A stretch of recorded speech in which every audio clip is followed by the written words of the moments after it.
Welcome everyone to the Savvy Sales Lady Live, and we're going to tackle that uncomfortable conversation that so many people don't talk about, and that is, how do you sell to a person that doesn't like you? Is it possible? Have you ever run into this, to selling to someone that doesn't like you? Or maybe they pretend to like you and then you find out that they don't. Yep, the skeptical, the cold, the dismissive person. That's what we're going to talk about. But here's the twist. They're not your enemy. It's your mindset that needs adjusting, and that's what we're going to talk about. So stick around, because by the end of this episode, you'll know exactly how to shift both their attitude and your own. I'll give you a story, some stories to walk away with the win. All right.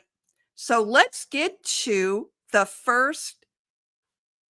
Why don't we get to the first segment? Okay.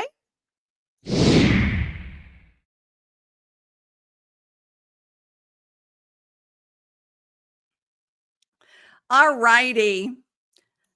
So let's talk about this.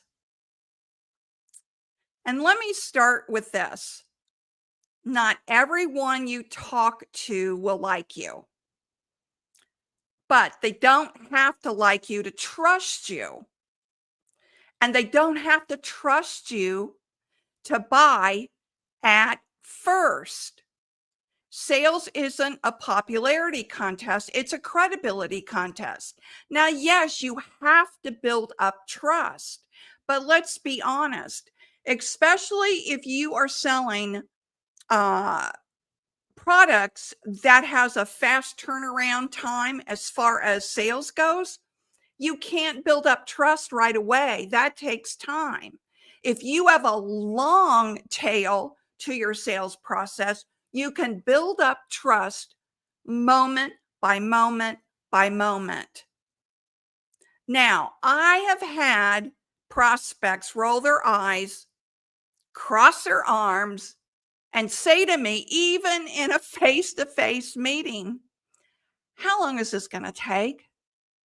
I've had them look at their watch and want to know, how long is this going to take? You know what I did? I didn't take it personally. I took it professionally. And that's what I want you to keep in mind as we go through this evening's podcast.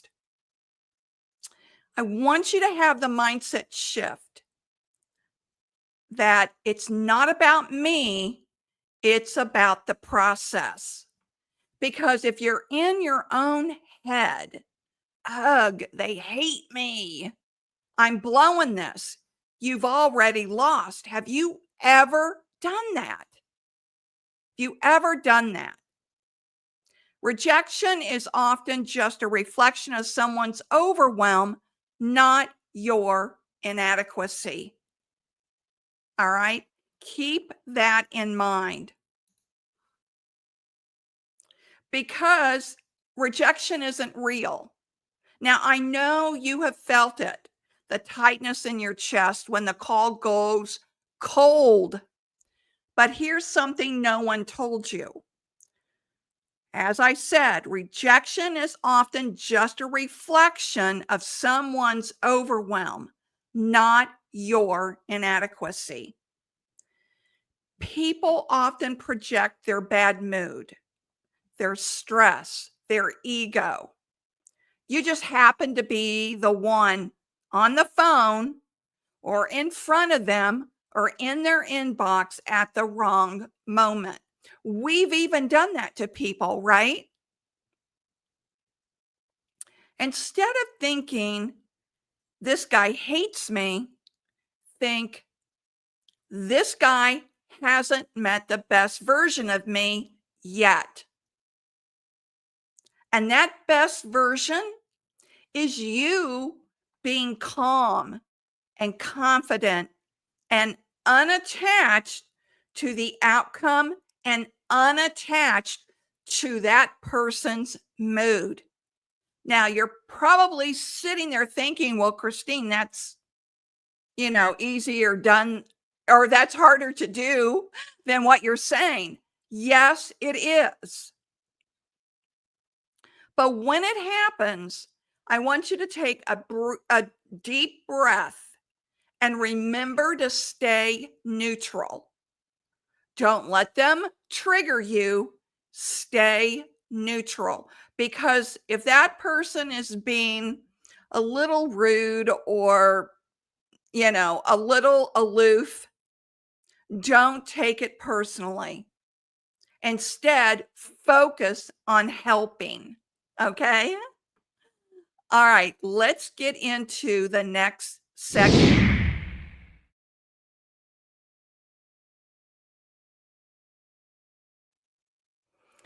The 3 A's of objection mastery: acknowledge, align, and ask. Now, I've gone through this before in some other videos, but let's do a review of this. Or if this is new to you, I would invite you to try to apply this. So acknowledge. This person is aloof. You get the sense they're not liking you. And sometimes personalities just don't click. That's okay. You can still sell to that person. They don't all have to be your best friends. And matter of fact, you don't want them to be your best friend. And that's a whole nother, I should do that on an upcoming Savvy Sales Lady Live. Why you don't want your prospect as your best friend. It's called the buddy syndrome. I may do that. Maybe I'll do that Tuesday. So you want to acknowledge them. So start with something like, sounds like you've had some not so great experiences with this before. Now that instantly disarms them. You're not ignoring their attitude. You're meeting them in their attitude. And then align. Say something like, I'd feel the same way if I were in your shoes. Now, let me tell you about a call that I had when I was in group benefits. This man called 5:30 at night. I was the only one in the office still. I picked up the phone. And I knew by the information he was telling me, his name and the account, that it was not mine. It was somebody else's. And he was very upset. And he said told me the problem, then said over the phone, "What are you going to do about it?" And I said, "Sir, I am so lucky I was still here after hours because you're in luck. I'm the person that will get this fixed for you." "Oh, yeah, sure you are." And I said, "No, sir, I am. And I'll tell you what I'm going to do." And I outlined each step of what I was going to do. I promised him I would call him back the next day after I had time to review the account. And I did. I called him back exactly when I said I would. And that man completely turned around, called my boss, and asked my boss if I could handle his account moving forward. So, when someone is upset, disarm them by agreeing with them. You always want to align with them, always align with them, because now they feel seen and heard. And then if you tell them that you're going to call back the next day at such and such time, you got to make sure that you keep that commitment in order to repair that trust and repair that relationship. And that goes for even in personal relationships, not just selling. Now, the next A is ask. Wrap it with, would it be fair to ask what specifically made you feel that way? Or would it be okay if I show you how we do things differently? You've now turned a cold wall into an open door. And that's really what you want. All right, let's get to the next.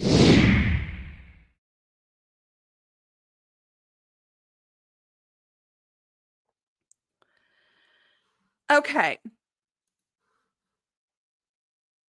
Flip the frame. That's what you want to do. Here's a line I use with difficult prospects.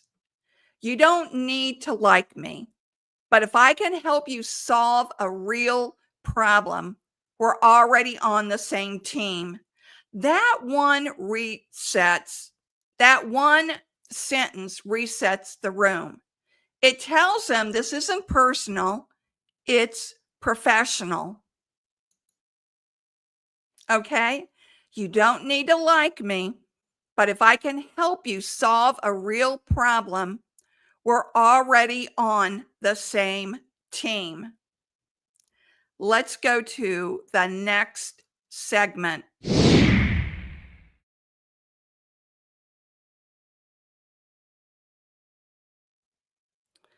All right, tools for the close. So if you want to know what turns a skeptic into a buyer, it's clarity in your offer, it's calm in your voice, and consistency in your follow-up, just like I told you before. Now, they may not warm up in 5 minutes, but here's the real key to all of it. If you show up the same way every time, with grace, with poise, and with purpose, they will begin to trust you. Now, let me tell you a story about a man that I dreaded going to his insurance agency. And when I mean dread, I mean dread. I'm not going to tell you his name, but I'm sure by now the man has died because this goes back maybe 30 years.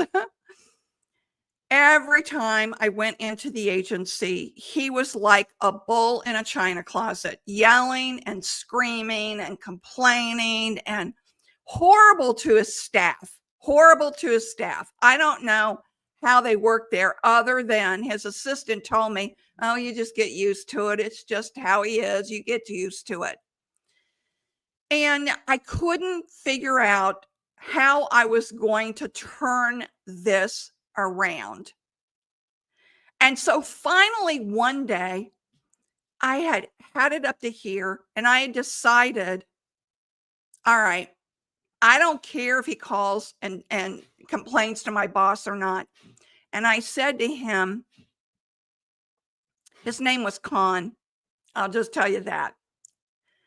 Con, you ought to be lucky you have me as your sales rep because nobody else would put up with your yelling and screaming all the time.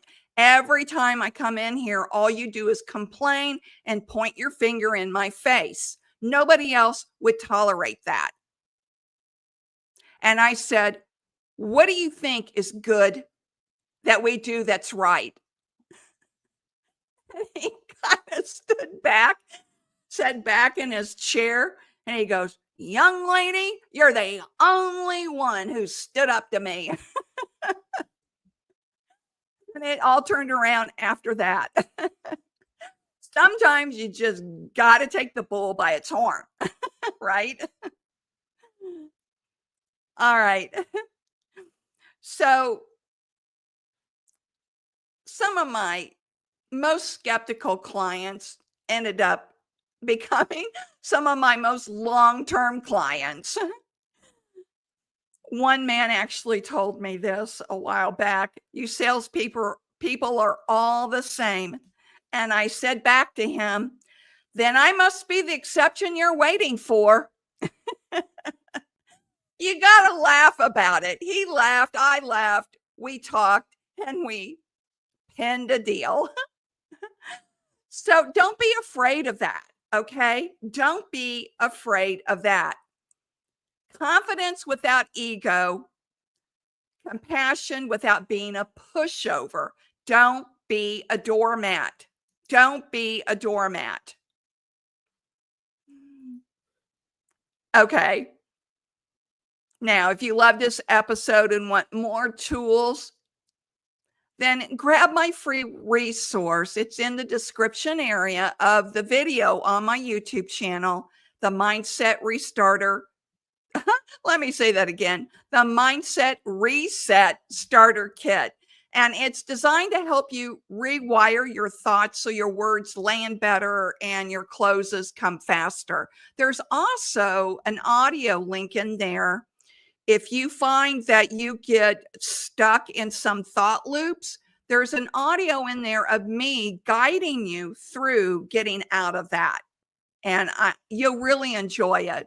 I've had some really good feedback on that audio, and you'll find it in the show notes below. So remember, my savvy sales friends, you don't have to win them over emotionally to win them over financially. Lead with belief, follow with skill, and close with calm certainty. And I appreciate all of you that have been on. I appreciate you following me, liking this video, sharing it, and I'll see you next, Tuesday it would be. I'm going to do the buddy syndrome. I think you guys would really, really like that one, the buddy syndrome. I'm going to do that because I've seen deals killed because of this. It happened to me. So I learned and I want to make sure it doesn't happen to you. So in the meantime, stay savvy and I'll see you next Tuesday. Bye-bye.